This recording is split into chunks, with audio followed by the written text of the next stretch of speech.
This is an introduction to the Impact Engine system, specifically for Glacier Media. So to access the Impact Engine system, you just go to impactengine.com, and in the upper right-hand corner, you're going to enter what we call the master user account for Glacier. You'll have those credentials provided to you. And when you click on sign in, this will take you to Glacier Media Group admin or master account. And what you're going to see here is a list of all the different groups underneath the master account. For instance, agriculture, business information, newspaper, etc. And you can click to expand any one of these groups. Underneath these groups, there's going to be individual groupings. Again, underneath the newspaper group, you have BC Papers versus Great West versus Prairie. Each one of these, again, can expand and then show you a list of the individual properties now that live underneath newspaper and BC papers in this instance. Or if we came down here for Prairie newspaper group, you can see Carlisle Observer, Estevan Mercury. So all of the different properties are accessible directly from this master user account. So let's say I wanted to build an ad for an advertiser within the Coast Reporter. What I do is click login here. And now you'll see at the top, I could instantly return to my master user account simply by clicking back on the master link. It'll take me up a level back to my master user group. And if I wanted to drill down again, I could come back here and log back in. Now, once you're inside each publisher admin account, you'll notice individual branding. So it's very easy to see, okay, now I'm in Coast Reporter. It's branded for Coast Reporter. You can see I'm here at coastreporter.net. And basically, this is where you are going to come to build all of your ads. The showcase and retain steps you can ignore. As designers, you're going to be coming directly to the step to produce step every single time. Now, as a protocol inside Impact Engine, what you're going to do is make sure you are creating ads for each advertiser within their own unique account. So underneath Coast Reporter, there's going to be n number of advertiser accounts, and you can continue to add new ones. And the idea is you have a unique account for every advertiser. And that way you can build ads in there and campaigns. You can upload media assets, and those are all contained within the same advertiser account. So I could access old ads that I've done, old media assets that I've uploaded, but those assets never get commingled with other advertisers. So it keeps everything nice and neat and consolidated on an advertiser over advertiser basis. So when you are assigned with creating an ad, the first thing you do is log into the publisher account and then do a look or search for that advertiser name. If they already have an account, great. We're going to go ahead and click login and create an ad for them. If they do not have an account already, we're going to click on the Add New Advertiser button. And basically what you're going to do here is simply fill out a little profile for this advertiser. So you'd put in the company name, sample advertiser, again, whatever the company name is. You can put a first and last name, and you could put your own name. This is just contact information if you have it. If not, you can put your own name. You could put John Doe, whatever you want to put in here. And then for the email address, this is the only thing that needs to be a unique qualifier or data string within our system. Now, here, a lot of clients choose not to use email addresses. You do not have to put an email address in here. In fact, one of the most used protocols is simply to copy the company name and also use that as the email address. The only thing to remember is this has to be a contiguous line. It cannot have any spaces. So instead of sample advertiser, I do sample underscore advertiser and again, this could be whatever name you want for Coast, again, or cost in that instance. But again, you can put anything you want in here. It just has to be unique, and it can't have any spaces. It does not have to be an email address format. So as a password, you can put anything you want. It just has to be 5 digits. Not something you're even going to have to remember. You can do 1, 2, 3, 4, 5, or anything you like. Just needs to be 5 digits or more. Confirm your password, 1, 2, 3, 4, 5, 1, 2, 3, 4, 5. And I'll change this to Coast. And then click Add Account. And you'll see at the top, success, new account was created. And when we come back over here to step 2 produce, You can see I have my new advertiser here at the top with sample advertiser, sample underscore advertiser underscore coast, and that's how you create a new advertiser account. Once that's created, or again, if there's already an advertiser account, you can log back into that if you're using that for a particular ad. But the next step is to click login to the right. Now you'll see at the top, I could return to my master account. I could click up a level and go back to the publisher admin account if I wanted to. But at this point, I've drilled down into my sample advertiser account. You'll see home, flash ads, HTML ads, and campaigns. Now, in between flash ads are basically our legacy gallery of ad units. It's not very often that you're going to be using those. 99% of the time, you're going to be using our new HTML multi-screen ads. So when I click on here, I can see all the different ad templates that are available. So we have interstitial ads, pencil expander ad units, what we call sliding billboards, size adjustable expanders. So these are units that you can create to be any standard height and width, like a 728 by 90 versus a 300 by 250. And you can click on any of these to see an example. So here's our size adjustable expander. If you click on the thumbnail, it'll pop open so you can see kind of what this unit does. And these size adjustable expanders, all these ads are size adjustable. So I could basically say start out as a 300 by 250 and then turn into, in this case, something like a 300 by 600. You can make this into 1,000 by 1,000 pixels if you want. There's really no limit. You just dictate starting size and finish size. In that way, the same ad unit can be turned into a 728 by 90 to expand down, or a 160 by 600 to expand left or right. All of that's adjustable within these templates. So moving down the line, we've got our bottom expander or anchor positions. These are ads that anchor to the bottom of the screen. And again, to preview any of these, you just click on the thumbnail and you can see the basic format and an example of what this ad looks like. So again, these are all rectangular boxes. This ad happens to be on a transparent PNG, so you can upload transparencies so you can see through the ads. Obviously not something you have to do. You could make just a straight square or rectangle image as well. But all of the ads can accommodate JPEGs, PNGs, or GIFs for the image files. And then also noting, anytime you click on an ad, over to the right, you're going to see a design guide.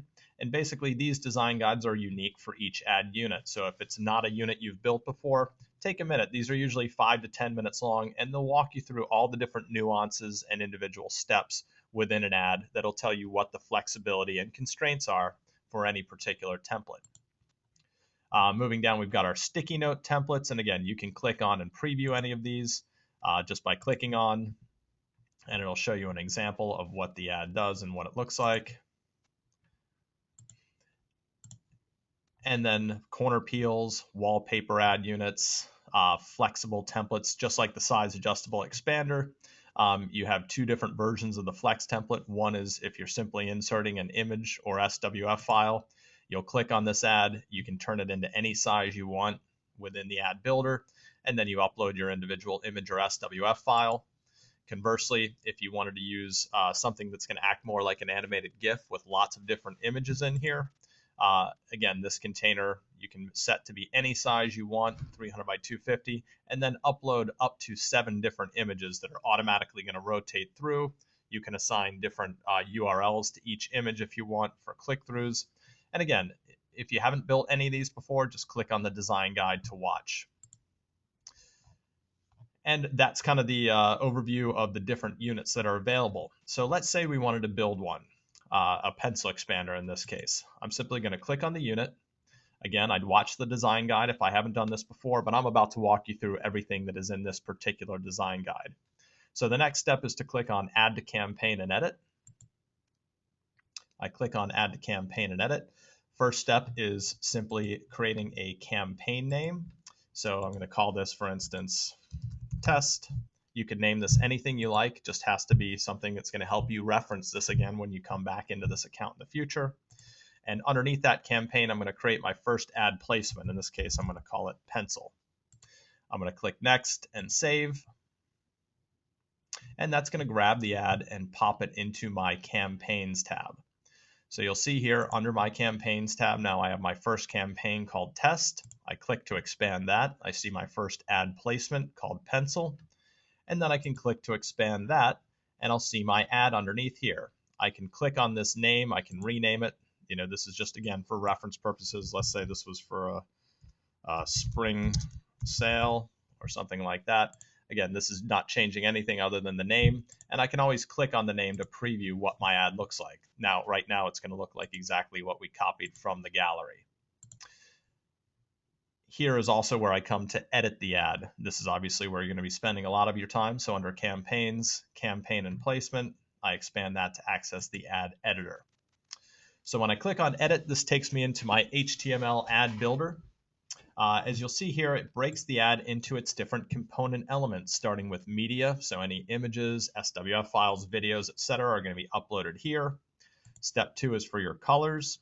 Step 3 is for click-through URLs. All of our ads can contain one or more click-through URLs and customizable hit areas. We'll show you how that works in a minute.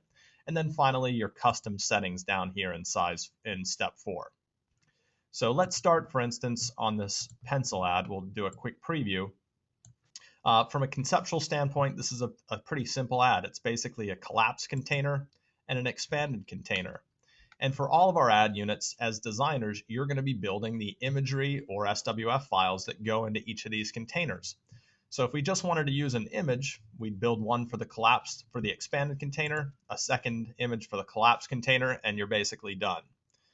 To swap out the content, you'll see here we start with collapsed container media. It can be any size you like. That's because you can adjust and dictate to these ads how big they are. How big do I want the collapsed container? How big do I want the expanded container to be? You adjust all that here in step 4 settings. You can see the very first settings are for collapsed width and height. It happens to be 950 by 30. And if I scroll down, I have expanded width and expanded height is 950 by 300. But again, I can just adjust that to be anything I like. So when I start here in my media, if I wanted to swap out the imagery in these containers, I simply click on change. This takes me to our media gallery. Now, because this is a brand new advertiser account, we've never built an ad in here before, it's blank. There's not going to be anything in here until you start to upload. So to upload your media, you simply click on upload, click on add files, go ahead and search your machine for whatever image you want. So I'm going to select, in this case, this big RAV4 Toyota truck. Once you've added it, you click start upload. That's going to upload the ad, and then you'll click finished. It's going to say okay. And now a media folder will appear here with your first image. If you click on it, you've got a nice preview screen here. It'll list out the exact dimensions of this image. This is 900 by 499 in this case. And I'm going to go ahead and select that for both the collapsed container. I'd usually obviously put a small narrow image in for that. But for the sake of this demo, I'm going to select the same image for both. And anytime you click save and then preview, you're going to see the most recent version of your ad here. So now I've got my new image in here. And you can see that the container that this image lives in is not the right size. That's because I uploaded an image that was a different size than my container. To adjust that, as we mentioned, I can come down here to my settings. And I'm going to say instead of 950 pixels wide, I'm going to make it 900 pixels wide, and I'll keep it 30 pixels tall for the collapsed container. And I'm going to change the expanded container to 900 by, in this case, 499 instead of 300. So again, I click save and preview. And now I've got my image and container that is sized appropriately for the image I have in here. Now you'll also notice that the open and close buttons are now getting cut off. That's because these are adjustable in terms of where they live on the page. The next step is to either use our default open and close buttons, which a lot of clients choose to do, or you can always upload your own imagery. They don't have to be 100 by 30 pixels. They are in this case. You could upload 50 by 50 pixel images. You can put anything you want as open and close buttons. And then down here in your custom settings, basically you can adjust where those open and close buttons are going to live. Right now, I could either do kind of what I call the designer lazy setting and use the default location, which automatically adjusts those into the upper right-hand corner of the template. So if I say yes and save, that's going to take my images for open and close and just pop them right here in the upper right-hand corner. But if I want to get a little bit more specific with where those images live, I'm going to turn off the default setting and then scroll down, and I have my open button horizontal offset, basically how many pixels to the right, starting at the left-hand edge of the template, do I want the open button to be? And then how many vertical, what's your vertical offset? How many pixels down from the top? So if we wanted to throw the buttons all the way to the left-hand side, I could say 0 pixels to the right for the open button, 0 pixels down from the top for the open button. And then same thing for the close button. The horizontal offset, I could make that 0. And let's say I wanted to drop that down to the bottom and make it more like 470 pixels down from the top. Again, I'll save my ad, click on preview, and now I've got my open button here on the left and close button on the left bottom. So you can adjust those to be anywhere you like on the ad. And again, you can upload your own images as well. So that's, if you're using images, that's basically the entire setup of the ad. You upload your 2 images and you're pretty much done. Now, in the case that you're going to upload an SWF file, if you want additional animation running in either the collapsed or expanded containers, that's fine. You can upload SWF files as well. But the thing to remember is those SWF files are not going to be compatible and not going to be able to run on certain tablet and mobile devices like iPads and iPhones. So our ads are intelligent. All of these HTML ads will automatically detect whether or not they're running on a Flash compatible device. So if it's running on a desktop machine and you put an SWF file like an animated bouncing ball in here, the ad's going to expand out and play that bouncing ball animation. However, if it's running on an iPad, for instance, that is not Flash compatible, what you do is you scroll down and you can upload backup failover images for either the collapsed and or expanded containers if you're using SWF files. That way you still get the functionality of the ad opening and closing, but instead of just showing a broken file link, it's going to play and insert a backup image inside that expanded container instead of the bouncing ball. So you kind of get the best of all worlds that's possible. You're going to have animation, additional animation on the desktop. You still get the opening and closing animation of the ad unit itself with a backup image inside that container. So if you're using images, you don't have to worry about backups. If you're using SWF files here, you simply upload backup images and it will basically work in all cases, no matter what device you're viewing on. And then finally, all of these ads can contain video if you like. You simply upload the video as an MP4 file, and all of the ads contain both HTML5 video players as well as Flash video players, and that same file will run identically, and the video is going to run just fine on any device. So that's your media gallery or your media options for this template. Step 2 is for your colors. You can adjust the background color if you want, really not typically necessary, as well as a custom hit area test mode color. We'll show you what that's for in just a moment. Click-through URLs, as I mentioned, you might just have one, or if you want to create different hotspots on your ad to click through to different areas of a user's website, for instance, you can have a second, third, or fourth click-through hit area set up. And all of that's adjusted down here in Step 4 settings. So to quickly zip through, you've got your collapsed width and collapsed height, expanded width and expanded height. You can set these ads to automatically expand on initial render. What that means, if you set that to yes, every time the user comes to the page, the ad's automatically going to open up. If you set this to yes, what it's going to do is it's also going to drop a cookie onto every visitor's browser, so that the next option allows you to limit the auto expand to once every X hours per visitor, in this case 6 hours. So the way this is configured right now, if I came to the home page, it would automatically expand. If I revisited that home page anytime again within the next 6 hours, in this case, the ad would stay collapsed.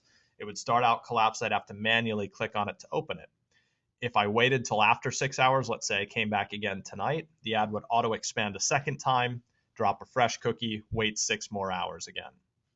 Now, these settings are automatically going to be dictated to you. Glacier has an entire set of guides for each unit, for instance, the pencil. So they're going to be telling you what they want these settings all the way down the line set to, whether it's yes, 6 hours, 8 hours. You'll have this so you can quickly adjust these to be whatever Glacier wants them to be. Next up, do you want to delay on the auto expand? If so, how many seconds?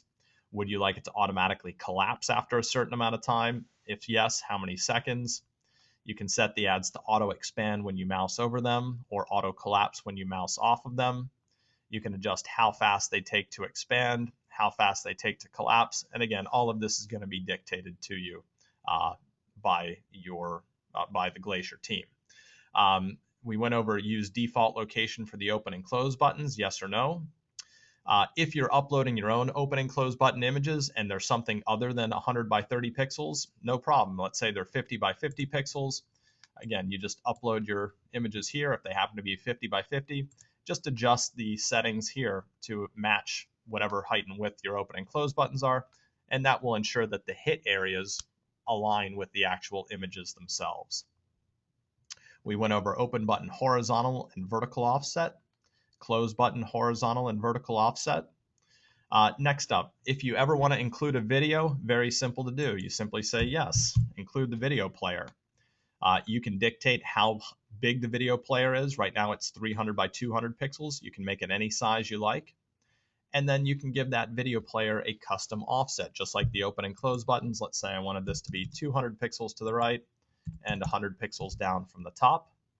And then you can have the video automatically start if you want, and as well as the audio, you can have that automatically start.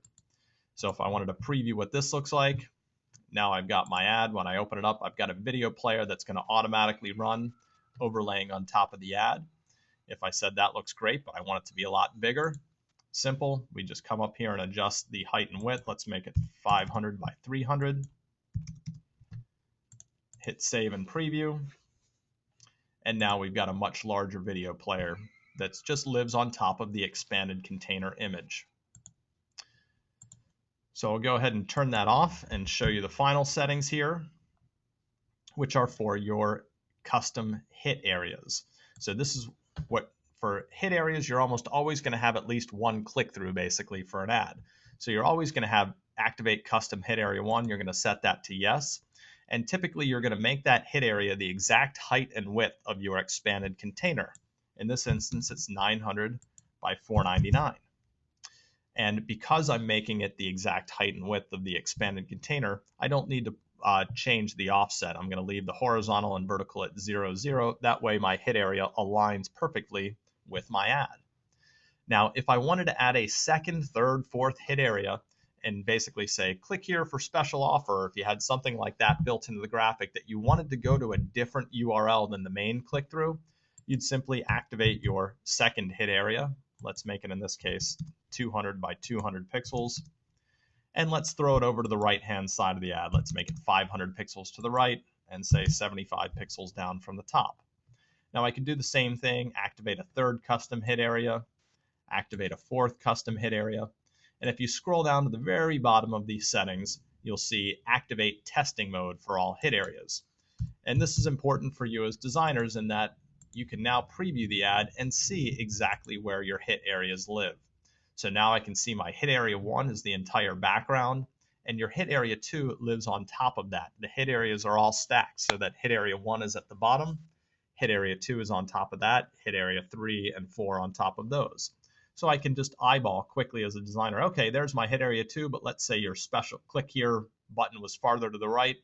To adjust it, you just come back here and say, for instance, I wanted to move it 600 pixels to the right and 150 pixels down from the top. You can instantly see the new location now of my hit area. So it's very easy to adjust. So that's how you build an ad.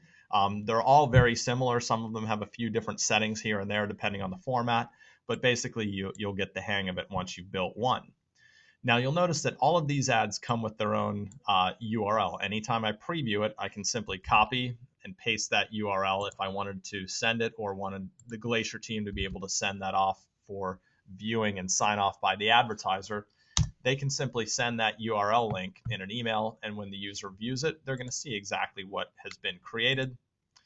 This allows for instant and simple updating and editing. For instance, an advertiser might look at this and say, it looks great. What are those red boxes there for? And as the designer or design team, you could come back in here and instantly make a change. In this case, I'm going to turn off testing mode. But basically, if you uploaded new images, change the settings, as soon as you hit save and they refresh that link, they're always going to see the most recent version of the ad unit itself. So it can really cut down on time for seeing changes, previewing them, and giving the advertiser what they want at the end of the day.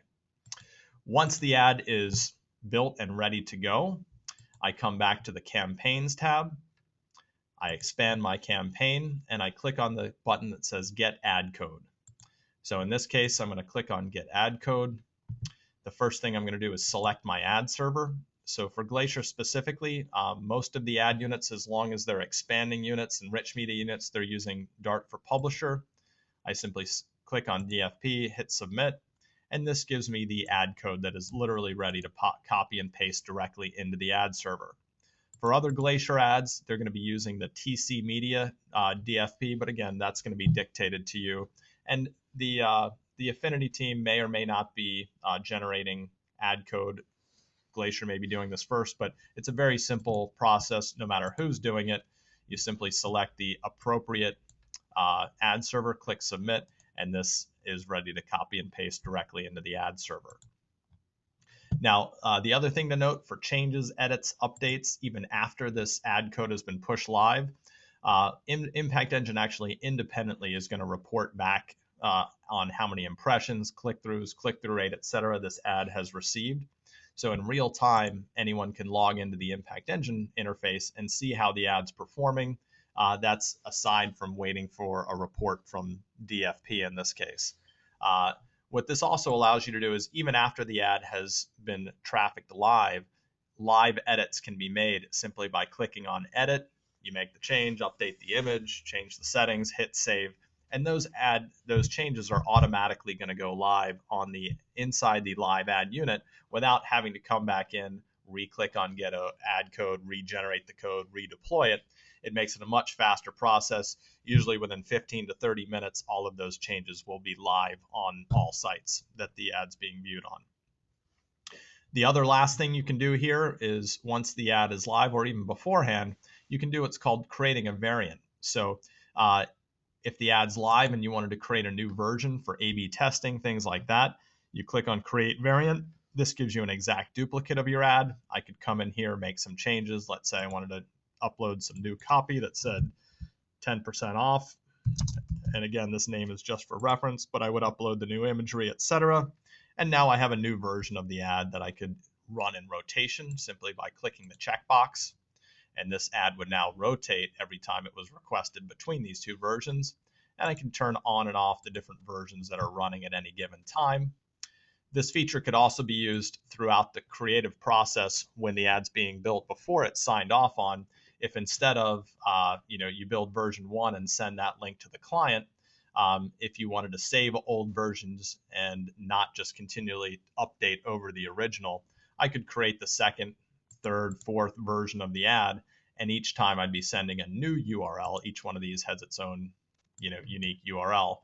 That way, if the client came back, after the third round of changes and said, actually, I like the first one the best, you'd have saved copies of those that you could instantly grab and run with. So that works for a variety of options. The ability to continue to add new variants can be helpful in both of those cases. And so if it turned out they wanted the first one, again, when you click add code, you just make sure only the first one is checked and only the first one would be called when that ad is asked for. So that's kind of the A to Z on Impact Engine and how to use the ads. Again, all of these have unique design guides. You'll notice that a number of the ad units have multiple versions. These are all using the same exact templates. So I can turn on video for here. These are kind of more for marketing purposes to let you know that there's video units available. The only difference between these two is that video happens to be that setting is turn video on, yes, and this one starts out as no. I could turn video on here or turn it off there if I wanted to. But remember, as always, we're available here for any questions, for training, etc. For any designers, you can always reach us at 866-467-2289, and feel free to use that number anytime you like. So thanks for watching, and we look forward to working with you.